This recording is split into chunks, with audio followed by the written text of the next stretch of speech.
데살로니가 전서 1장 2절부터 10절까지 말씀입니다. 다시 에어컨이 되네요. 네. 그 설교를 길게 해도 되겠군요. 네, 데살로니가 전서 1장 2절부터 10절까지 말씀 함께 우리 교독하도록 하겠습니다. 제가 먼저 읽겠습니다. 우리가 너희 모두로 말미암아 항상 하나님께 감사하며 기도할 때에 너희를 기억함은 너희 믿음의 역사와 사랑의 수고와 우리 주 예수 그리스도에 대한 소망의 인내를 우리 하나님 아버지 앞에서 끊임없이 기억함이니 하나님의 사랑하심을 받은 형제들아 너희를 택하심을 아노라.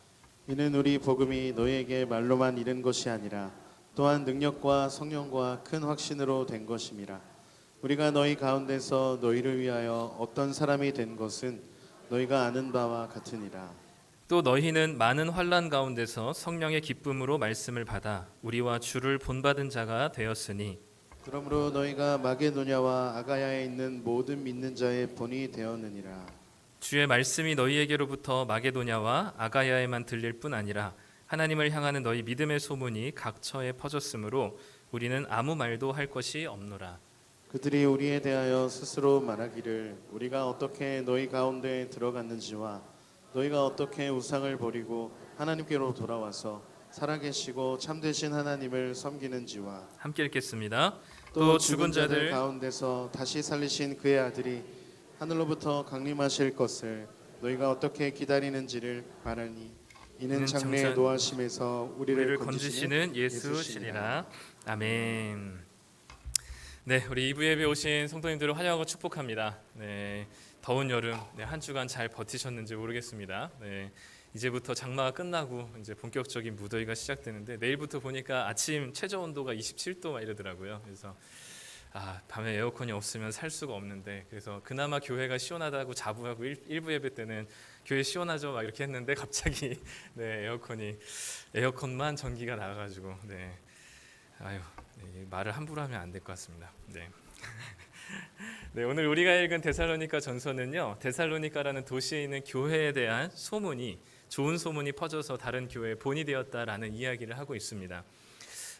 데살로니가 교회는 이런 좋은 소문들이 퍼지는데 한국 교회는 혹시 어떤 세상 사람들에게 어떤 이미지와 평판과 소문이 있을까요?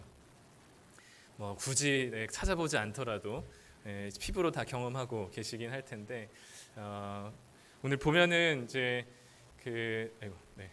보면은 기독교 코로나 이후에 한국 교회 또는 교회를 생각할 때 떠오르는 단어가 뭔지 이렇게 물어봤더니 제일 많이 나오는 단어가 거리를 두고 싶은, 그리고 이중적인, 사기꾼 같은 이런 단어들이 이제 이런 것만 보면 진짜 완전 사기꾼 집단 같죠, 그렇죠? 근데 다른 종교 천주교나 불교를 보니까 따뜻한, 온화한, 윤리적인 이런 이제 이미지와 단어들이 제일 많이 등장했습니다. 처음부터 이랬던 것은 아닌 것 같은데 요즘 한국 교회를 바라보는 세상의 시선과 평판과 소문이 데살로니가 교회랑 좀 사뭇 달라 보이는 게 현실입니다. 왜 이렇게 됐을까라고 원인을 좀 진단해 봤더니 첫 번째로는 목회자의 타락입니다. 목회자를 더 이상 신뢰할 수 없는 상황이 됐다. 그리고 두 번째는 성도들의 이중적인 생활, 언행불일치죠. 믿는다고 얘기하는 것과 살아가는 모습이 전혀 달라 보이는 그 이중적인 모습들이 이 교회로 하여금 신뢰할 수 없게 만들고 오히려 세상보다 더 걱정을 해줘야 하는 그런 대상으로 전락해 버린 게 이제 요즘 우리 한국 교회 모습인 것 같습니다. 그럼에도 불구하고 그러면 우리가 이 데살로니가 교회를 보면서 오늘 말씀을 통해서 어떻게 우리가 살아가는 것이 또 믿는 것이 이 믿음의 소문들이 우리 가운데 나타나게 될까를 한번 고민해 보면요, 우리 말씀부터 한번 좀 보도록 할 텐데 이 데살로니가라는 도시는 굉장히 좀 특별한 도시입니다. 당시 로마 제국의 로마 본토 외에 다른 지역에 있는 도시들 중에 아주 영향력이 있는 도시였어요. 그래서 지도를 보면 이 데살로니가 빌립보에서 왼쪽으로 좀 더 오면은 데살로니가라는 도시가 있는데 이 도시가 형성되게 된 배경이 뭐냐면 이 큰 상업용 군사용 고속도로가 이 비잔티움부터 빌립보, 데살로니가를 지나서 로마까지 고속도로가 뚫려 있었습니다. 그러니까 이 길을 이제 비아 에그나티아라고 부르는데, 이 비아 에그나티아라는 길을 통해서 수많은 군수 물자들과 상인들이 오고 가게 되었죠. 이 길목에 지금 데살로니가가 있게 되는 거죠. 이 데살로니가에서 이 바울이 빌립보 다음에 데살로니가를 도착해가지고 사도행전 17장에 보면은 이 데살로니가라는 도시에서 어떻게 복음을 전했는지 조금 나오게 됩니다. 거기서 보면은 3번의 안식일을 지나면서 유대인의 회당에서 복음을 전하게 되는데, 그렇게 생각한다면 우리가 한 3주 정도 아주 짧게 머물러 있었다라고 표현할 수 있을 것 같아요. 사도행전 17장 4절에 보면은 그 짧은 기간 동안에 예수님을 믿는 자들이 생겨났습니다. 우리 한번 17장 3절부터 4절의 말씀을 한번 읽어보겠습니다. 내가 너에게 전하는 이 예수가 곧 그리스도라 하니 그 중에 어떤 사람 곧 경건한 헬라인의 큰 무리와 적지 않은 귀부인도 권함을 받고 바울과 실라를 따르다. 네, 바울이 도착해서 짧은 시간 안에 복음을 전했는데, 경건한 헬라인, 이방인들, 그리고 기부인, 여성들이 이제 이 바울의 복음을 듣고 믿게 되었고, 그들을 통해서 개척교회가 이 지역에 생겨나게 됐습니다. 다 읽진 않았지만 17장에 보면 유대인 중에 야손이라고 하는 사람의 집에서 이 개척교회가 시작됐어요. 이 3주간의 짧은 시간에 한 번도 가보지 않은 땅에서 이 복음의 결실, 믿음의 결실들이 생겨났다는 사실은 바울의 사역에 있어서는 굉장한 큰 성공입니다. 왜냐하면 바울의 선교를 보면 사실 이렇게 큰 단기간에 이런 열매를 맺은 성공한 적이 거의 없었거든요. 오랜 시간 머물러서 겨우 몇 사람을 이 믿음의 자리로 불러내고 예수님을 믿게 할 뿐이지, 사실 바울의 선교 과정 속에서 엄청난 열매들은 없었습니다. 그런데 3주라고 하는 아주 짧은 시간 속에 교회까지 개척할 수 있는 놀라운 이 성공을 보면서 바울은 굉장히 큰 흥분을 했습니다. 왜냐하면 아까 우리가 그 길을 봤듯이 지금 바울은 어디를 최종 목적지로 하고 있냐면 로마를 최종 목적지로 하고 있거든요. 그 비아 에그나티아라고 하는 그 도로를 따라서 빌립보, 데살로니가 지역을 지나서 그 길을 따라 이제 로마까지 가서 이 로마 제국을 기독교로, 그 로마 제국의 중심인 그 로마라는 도시를 복음으로 물들일 생각을 하고 있었는데, 이것이 데살로니가에서 이 성공적인 사역을 통해서 이게 꿈이 아니구나, 이게 현실 가능한 이야기라는 사실을 체감하게 되는 거죠. 그래서 이제는 용기를 가지고 이 길로 쭉 가서 로마라는 곳으로 가서 이제 복음을 전해야 되겠다라는 계획을 가지게 됩니다. 그런데 생각지 못한 핍박들이 개척교회가 닥치게 됐는데, 그 개척교회 장소를 내어주었던 야손이라는 사람을 사람들이 붙잡아서 막 이제 폭력을 행사하고 핍박을 하고 감옥에 가두고 이런 일들이 막 생기게 되고, 예수님을 믿는다고 하는 사람들에게 여러 가지 위해들과 위협들이 생겨나게 되면서 바울이 데살로니가를 통해서 로마로 가고자 했었던 그 계획들이 무산되게 됩니다. 결국 이 야손이라고 하는 사람이 이 바울이 다시는 데살로니가라는 지역에 들어오지 못하게 하는 조건으로 합의금을 주고 풀려나게 됩니다. 그리고 바울은 그래서 쫓겨나다시피 이 자신의 로마에 대한 복음의 계획을 포기하고 남쪽 지방이었던 베레아라는 지방으로 가게 되는 것이죠. 이런 상황에 바울이 걱정이 2가지가 있었습니다. 첫 번째는 뭐냐면, 이 데살로니가 교회에 복음을 전한 게 고작 3주란 말이죠. 이 3주 정도의 짧은 시간에 전한 복음으로 이 성도들이 과연 이 어려움과 위협 속에서 신앙을 지켜낼 수 있을까라는 걱정이 첫 번째였고, 2번째는 어찌됐든 저찌됐든 이 바울이 지금 도망 나오듯이 빠져나온 거거든요. 지금 고통 중에 있는 이 데살로니가의 성도들을 두고 자기만 지금 빠져나온 거거든요. 성도들에게 보일 때는 마치 자기 목숨을 부지하기 위해서 교회를 팽개쳐 놓고 자기 혼자 도망 나온 것 같아 보이는 그런 뉘앙스로 보여지게 되는 거죠. 그래서 이런 2가지 걱정 때문에 바울은 자기와 함께 하고 있었던 디모데라는 사람을 그 데살로니가라는 지역에 남겨두고 떠나가게 됩니다. 이제 바울은 베레아로 갔다가 아테네로 갔다가 고린도라는 도시에 도착해서 드디어 디모데를 만나게 되죠. 그 디모데가 이 데살로니가 교회의 소식을 가지고 고린도에서 와서 바울을 만났을 때, 디모데가 전해준 소식은 바울의 걱정을 불식시킬 만큼 아주 훌륭하고 멋지게 데살로니가 성도들이 신앙생활을 하고 있다는 소식을 전해 듣게 됩니다. 그 소식을 전해 듣고 너무나 기뻐하고 감사한 나머지 쓴 편지가 바로 오늘 우리가 읽은 데살로니가 전서 이야기이죠. 그럼 도대체 어떤 신앙생활을 하고 있었길래 데살로니가 교회 성도들을 보면서 이렇게 기쁨과 감사함으로 바울이 편지를 썼을까? 오늘 우리가 읽은 4절 5절 말씀을 같이 한번 읽어보도록 하겠습니다.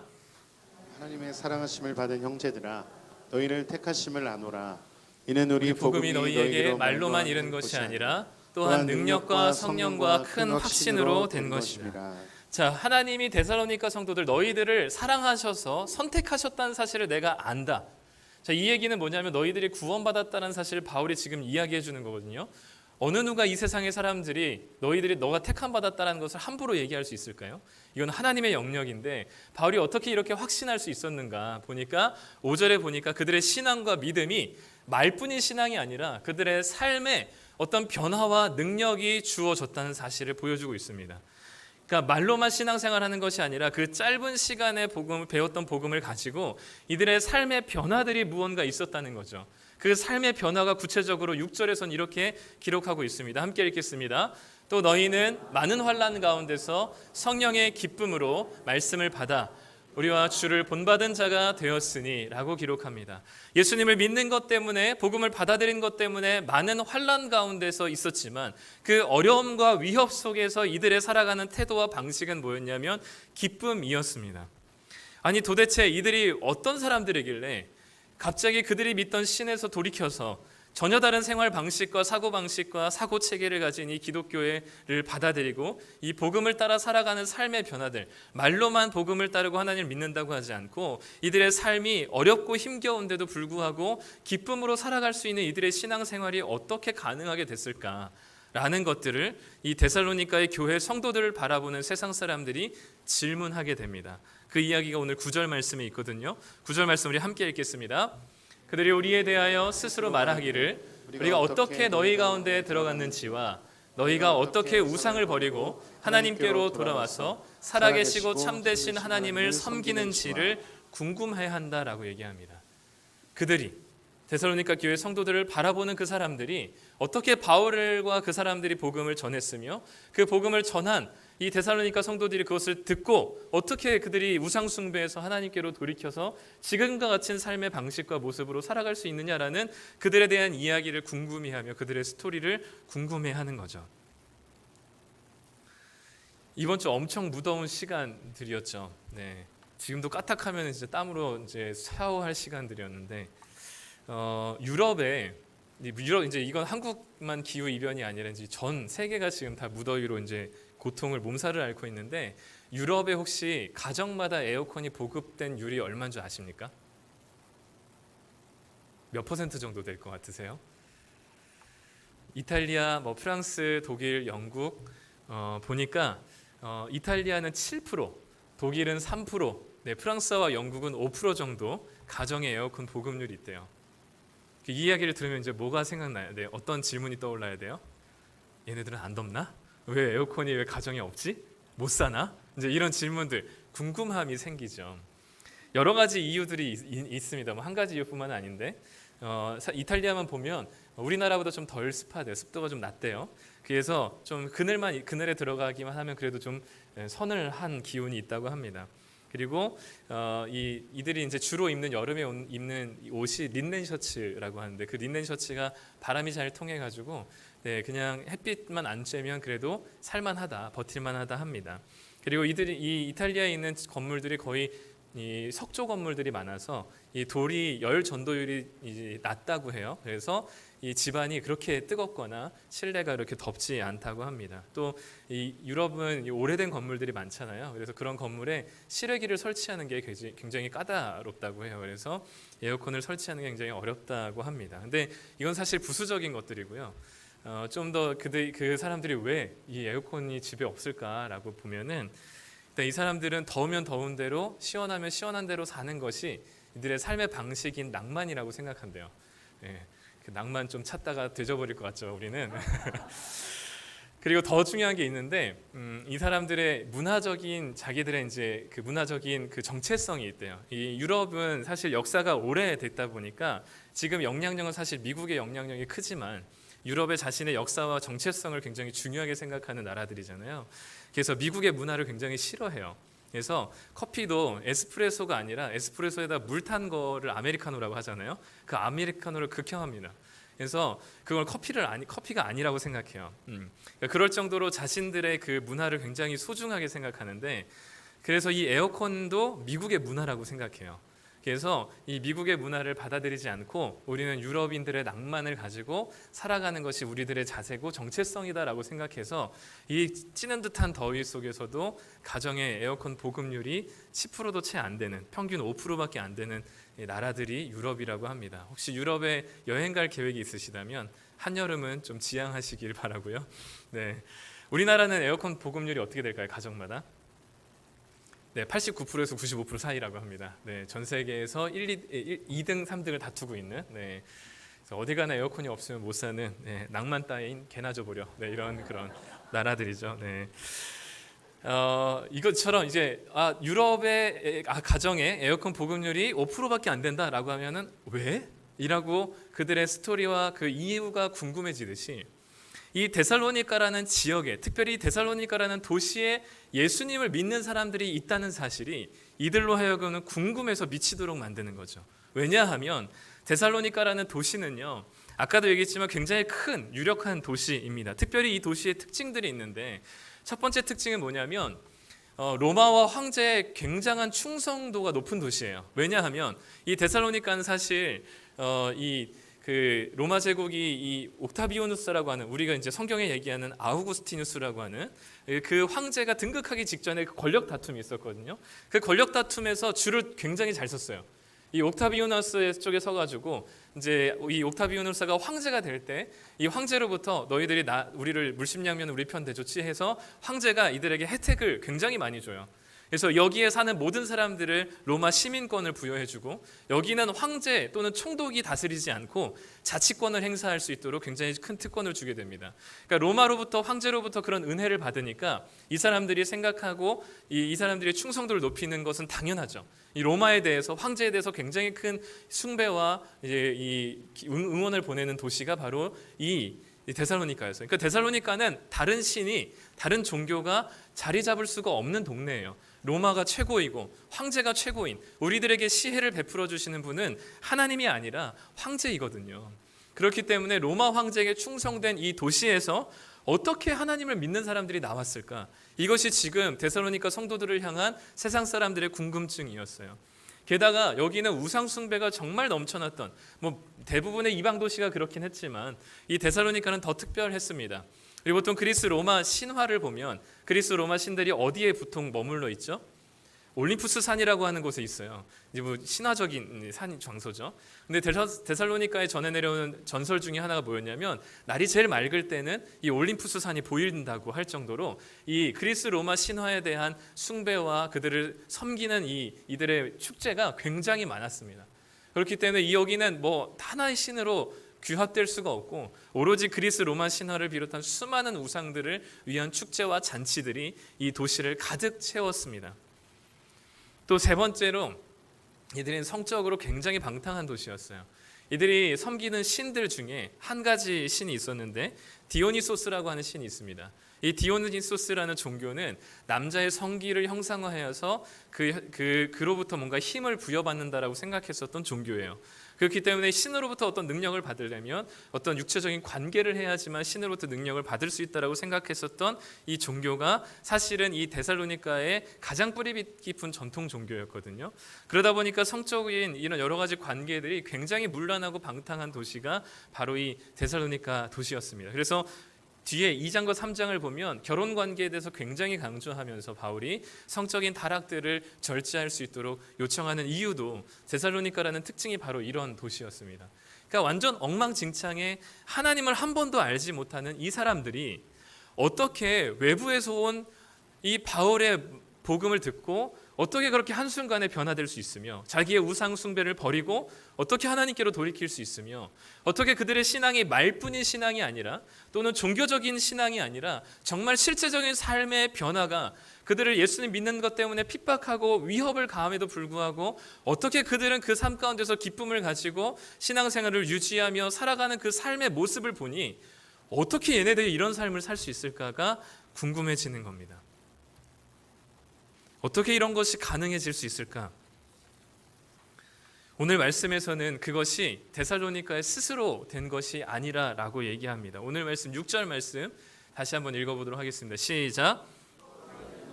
하늘 가운데서 성령의 기쁨으로 말씀을 받아 우리와 주를 본받은 자가 되었으니. 이 당시에 우리가 아까 사도행전 17장 4장을 봤지만 바울이 전한 복음을 듣고 회심한 사람들이 누구였어요? 유력한 헬라인들이었어요. 그리고 귀부인들이었어요. 돈을 가지고는 굉장히 사회적인 지위가 있는 집안의 여성들이었단 말이죠. 나름 사회적인 지위가 있는 사람들이 그 데살로니가 성도들의 구성원들이었습니다. 근데 그들이 예수님을 믿으면 어떻게 되는지 뻔히 알게 돼요. 예수님을 믿으면 자신과 관계한 가족과의 관계가 끊어질 것을 압니다. 자신들이 누리고 있었던 사회적인 지위가 어떻게 박탈될 것인지를 알고 있습니다.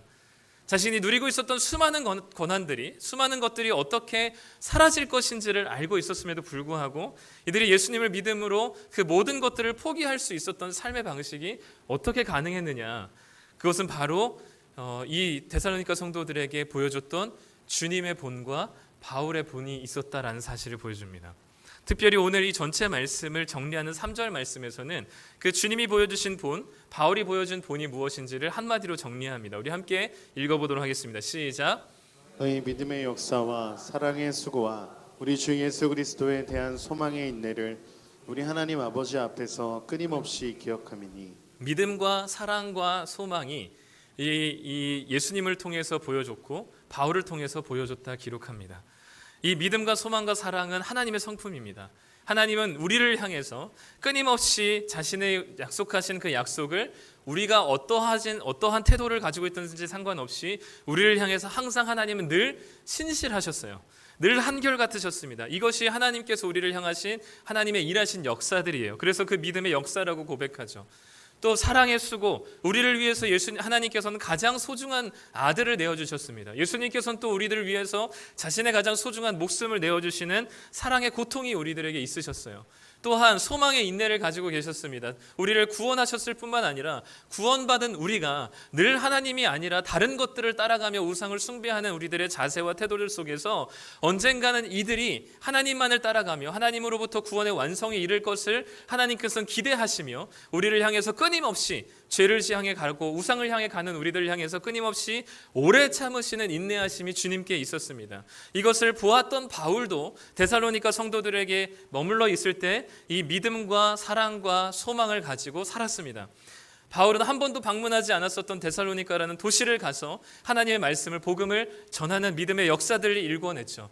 또한 오늘 읽진 않았지만 데살로니가전서 2장 8절과 9절에 보면 바울이 자신이 어떻게 이들을 사랑했는지를 보여줍니다. 자신의 목숨보다 내가 우리의 목숨까지도 너희에게 주기를 기뻐하는 것은 너희들이 우리의 사랑하는 자가 되었다라고 고백하면서 바울은 그 유력한 사람들로 부어진 성도들, 그 귀부인들과 유력한 헬라인들이 믿게 된 그 데살로니가 성도들로부터 후원을 받을 수도 있음에도 불구하고 후원을 받지 않고 자신이 직접 텐트 메이커로서 낮에는 장막을 만들고 텐트를 만들고 밤에는 자신을 찾아오는 사람들과 복음을 전하는 자비량으로 자기가 선교하고 복음을 전했다는 이야기를 2장 9절에서 합니다.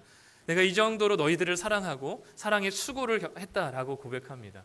또한 바울은 자신에게 주어진 수많은 핍박과 어려움들 속에서도 끝까지 포기하지 않고 복음을 전하는 그 소망의 인내를 가지고 살게 되었죠. 이 주님께서 보여주신 본과 바울이 보여진 삶의 모습들을 보면서 바울이 그랬고 제자들이 그랬던 것처럼 이 데살로니가 성도들이 보고 배운 것을 자신들의 삶 가운데 정말 믿음이 말로만 있는 신앙이 아니라 정말 행함으로 삶의 모습으로 변화된 모습들로 나타나게 된 것입니다. 이거는 초대교회 성도들 데살로니가 교회뿐만 아니라 우리의 믿음의 선배들이 그러했습니다. 일제 치하라든가 또는 6.25 전쟁 속에서 예수님을 믿는 것이 어떤 것을 포기해야 되는지 알면서도 우리 신앙의 선배들은 그런 손해와 핍박이 주어지더라도 꼿꼿하게 하나님을 향한 믿음을 배신하지 않고 올곧게 지켜냈습니다. 어떤 순간에서도 타협하는 목소리들 속에서 하나님의 말씀을 따라 믿음의 길을 묵묵하게 걸어갔습니다. 혹여나 그 선택이 가족과의 관계를 끊어내고 직장에서 손가락질을 당하며 또 직장을 그만두게 되더라도 예수 믿는 것 때문에 혹여나 맞게 되더라도 자신이 땀 흘려 번 돈을 누군가에게 아무런 조건 없이 내어주면서까지 묵묵히 그 믿음의 길을 걸어간 사람들이 우리 신앙의 선배들이고 그리고 이 자리에 계신 성도님인 줄 믿습니다. 우리가 처음에는 하나님을 믿고 정말 예수님을 만나서 정말 주님 아니면 안 되는 그 시절들을 생각해 봤으면 좋겠습니다. 그때는 모든 게 두려움이 없었고 돈이 없는 게 그렇게 걱정이 아니었고 내 진로와 내 앞길이 그렇게 큰 두려움과 불안이 아니었습니다. 예수님 한 분으로 만족했었던 그 시기, 한 번 사람이 태어나서 죽는 게 이 세상에서 뭐가 그렇게 가지고 누릴 게 많아서 우리는 무언가를 가지고 누리기보다 정말 예수님 한 분을 위해서 내 인생을 다 바칠 수 있을 만큼 큰 결단, 지금 죽어도 천국 갈 수 있는 구원의 확신 가운데 흔들리지 않는 믿음이 우리 가운데 있었습니다. 다소 그런 것들이 무식하고 과격하다고 생각할 만큼 날 것 그대로의 복음을 받아들이고 그 레디컬한 복음을 믿는 대로 살아내셨던 시절들이 분명히 있으실 거예요. 저도 고등학교 때 시절을 보면 비평준화 고등학교 시절을 보냈기 때문에 무조건 야자와 주말에 자율학습과 방학 때 자율학습이 있었습니다. 근데 수련회를 꼭 가야 되거든요. 근데 방학 중에 자율학습을 째고 수련회를 간다는 건 담임 선생님이 결코 허락하지 않았습니다. 결투를 하고 전쟁을 해서 담임 선생님으로부터 허락을 받아내거나 아니면 허락이 안 떨어졌음에도 불구하고 무단 결석을 하는 일들이 많았죠. 수련회 한 번이 족하지 않아서 수련회를 몇 번을 여름 수련회를 이 방학 동안에 자율학습을 째면서까지 이 수련회를 가서 하나님의 말씀을 듣고 기도하며 결단한 시간들이 있었습니다. 물론 다소 비상식적이어 보일 수도 있겠지만 그때 믿음은 그랬어요. 9월동에 가면 예수천당 불신지옥 피켓을 들고 좀 시끄럽게 하시는 분들을 보면 눈살이 찌푸리시기도 하지만 일면 복음에 대한 저런 원초적인 열정들이 부러울 때가 있습니다. 어느 순간 우리 나무지기 모임 때도 얘기를 했는데 삭개오 이야기를 보면서 어떻게 삭개오는 자기의 돈을 그렇게 다 재산을 다 내줄 수가 있었을까?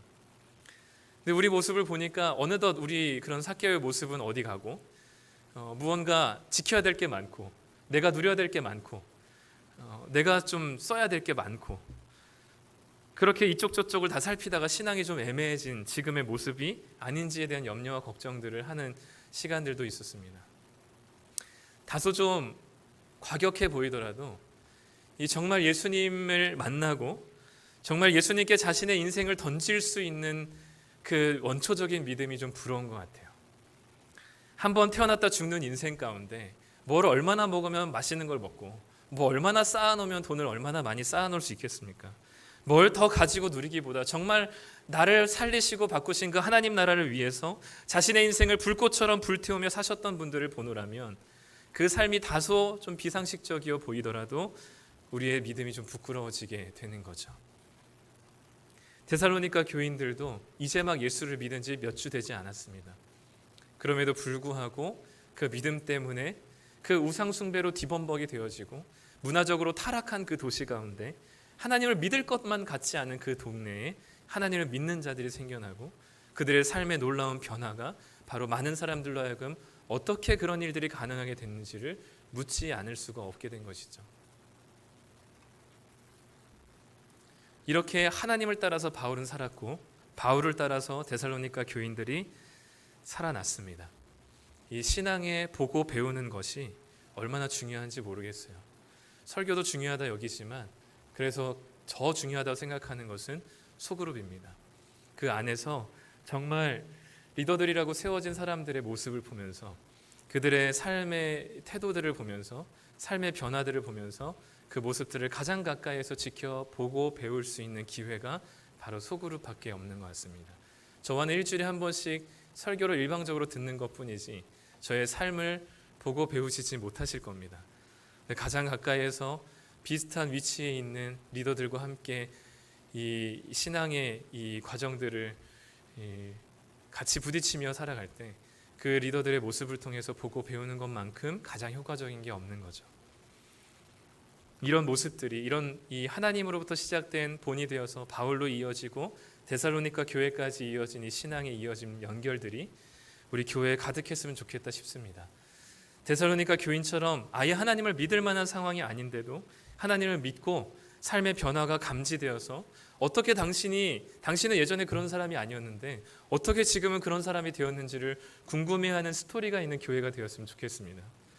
감사하게도 지난 몇 달간 전혀 교회를 다녀보지 않으신 분들을 하나님께서 보내주십니다. 늦지막히 연세가 좀 되어서 교회를 나오신 분들, 그리고 한 번도 교회를 오랫동안 다니지 않다가 오랜만에 나오신 분들, 이런 분들을 보내주시는 이유가 있을 것이라 생각이 듭니다.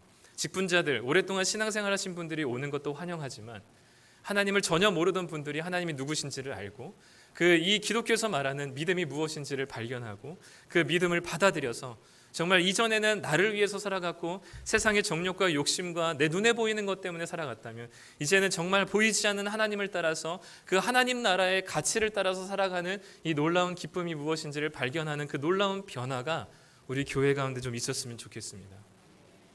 그런 놀라운 구원의 양육과 성숙의 이야기가 우리 교회 가운데 가득했으면 좋겠습니다. 바울을 본받아서 살던 데살로니가 교회, 이제는 그 데살로니가가 다른 교회의 본이 되는 신앙에 계속해서 이어지는 연결들이 오늘 보여집니다. 7절 말씀에 보면 이렇게 말씀합니다. 그러므로 너희가 이제는 마게도냐와 아가야에 있는 모든 믿는 자의 너희들이 본이 되었다. 이제는 너희들의 신앙의 삶의 모습을 보고 배우는 사람들이 생겼다 말합니다. 그리고 이것이 마게도냐와 아가야뿐만 아니라 모든 처소에, 온갖 동네에 너희들의 믿음이 각처에 퍼지게 되었다라고 얘기하게 됩니다. 여기서 한 개 생각해 보고 싶은 건 있습니다. 데살로니가 교회 성도들은 어떤 믿음을 지켰길래 이것이 소문이 마게도냐와 아가야 그리고 그 너머까지 퍼졌을까요? 사실 이 데살로니가 전서라는 편지는요, 바울이 쫓겨난 지 몇 달 안 돼서 지금 쓴 편지거든요. 그 몇 달 안에 이 데살로니가 성도들이 할 수 있는 삶의 변화들이 뭐가 있을까요? 저는 그렇게 대단한 삶의 변화는 있지 않았다라고 생각이 듭니다. 그 몇 달 만에 이뤄낼 수 있는 뭔가 성과들이 있었을까요? 지금처럼 SNS가 발달한 것도 아니고 두세 달 만에 뭐가 이들의 이 삶의 모습들이 다른 동네까지 퍼질 리가 있을까요? 아마 저는 그것이 만무하다 싶습니다. 그런데 이것은 누구의 관점이냐면 하나님의 관점인 것 같아요. 데살로니가 교회는 이제 막 시작한 갓난아기 같은 교회입니다. 예수님을 믿은 지 얼마 되지 않았습니다. 그것도 아직 자신의 모든 것을 포기하진 않았을 겁니다. 그럼에도 불구하고 그들의 신앙이 말로만 신앙이 아니라 정말 그들의 삶 가운데 아주 작은 변화들이 있었을 거예요. 대단한 변화들이 있지는 않았을 겁니다. 그런 아주 작은 변화들마저도 하나님께서는 무엇으로 여기냐면 이들의 살아가는 그 믿음의 삶을 하나님께서 온 각처에 소문을 내고 싶어 할 만큼 하나님의 경이로움으로 하나님께서는 받아들이시겠다는 의미 같습니다. 데살로니가의 소문이 유럽 전체를 뒤흔들 정도로 사실 이들의 영향력이 큰 것은 아니었을 것입니다. 고대 역사가들이 데살로니가 교회 초기 성도들의 구성원들이 몇 명 정도 됐을까를 추정했을 때 15명에서 20명입니다. 고작 15명에서 20명 되는 데살로니가 교회 개척교회 성도들이 뭘 하면 얼마나 해서 온 유럽에 이 소문들이 퍼졌을까요? 그들의 작은 삶의 변화마저도 하나님께서는 그들의 작은 몸부림마저도 경이로운 소문으로 받아주시고 그들을 격려하시고 칭찬하시는 주님의 마음이 이 마음 가운데 담겨 있는 것입니다. 바울이 종종 썼던 표현 중에 하나가 그런 과장법들이 있습니다. 그렇게까지가 아닌데 하나님의 놀라운 풍성한 은혜에 넘치는 소식들이 이 온 동네까지 곳곳에 퍼졌다라고 얘기할 정도로 하나님께서는 그들의 믿음의 작은 변화들을 기뻐하시는 것이죠. 우리 갓난아기나 어린아이들에게 경제활동을 요구하지 않는 것처럼 그 아이들이 침을 질질 흘린지언정 자신의 손으로 숟가락으로 밥을 떠가지고 질질 흘리면서 먹을지언정 그 숟가락으로 자기 입에다 밥을 넣는 그 모습을 보고 부모가 환호하고 격려하고 칭찬하고 기뻐하는 것처럼 얼마 되지 않은 이 데살로니가라는 교인의 어린 교인들이 주님 때문에 포기하는 아주 작은 삶의 변화 가운데 하나님께서는 그것을 아주 기뻐하시고 사소해 보이는 그 삶의 변화를 하나님께서는 경이로운 소문으로 여기신 것이죠. 그렇기 때문에 우리에게도 지금 요구하시는 것은 대단한 순교적인 역할이나 내 재산을 다 팔아서 교회에 바치는 일들을 원하시는 게 아닙니다.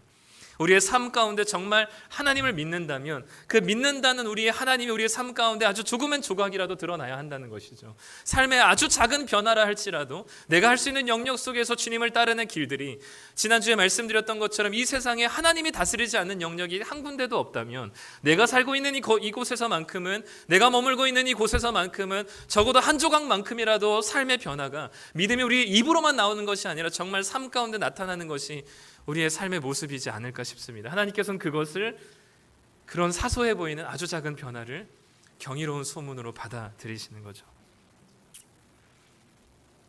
그렇기 때문에 기독교의 평판과 인식이 기대 이하가 돼버린 지금 이 시대에 목사와 성도가 실제적인 삶의 변화가 없이 말만 번지르르한 이 시대에 데살로니가 교회의 모습은 우리가 무엇을 붙잡고 어떻게 살아가야 하는지를 보여주는 것 같습니다.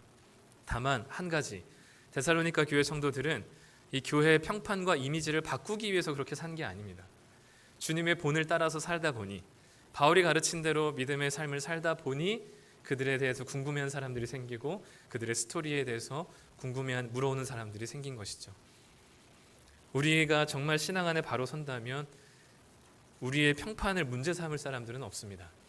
나락으로 떨어지는 이미지를 굳이 우리가 어떤 대단한 액션으로 회복할 이유가 없습니다. 그래서 데살로니가는 그렇게 본을 받은 대로 믿음의 역사와 사랑의 수고와 소망의 인내를 가지고 살게 됩니다. 우리가 믿음의 삶을 살다 보면 우리들의 그런 아주 작은 구체적인 변화가 누군가에게 들리는 소문이 될 것입니다. 그거는 보여지는 거예요. 들려지는 것이죠. 근데 그 믿음의 삶을 역사를 해내기 위해서는 그 밑바탕에는 보이지 않는 사랑의 수고가 필요합니다.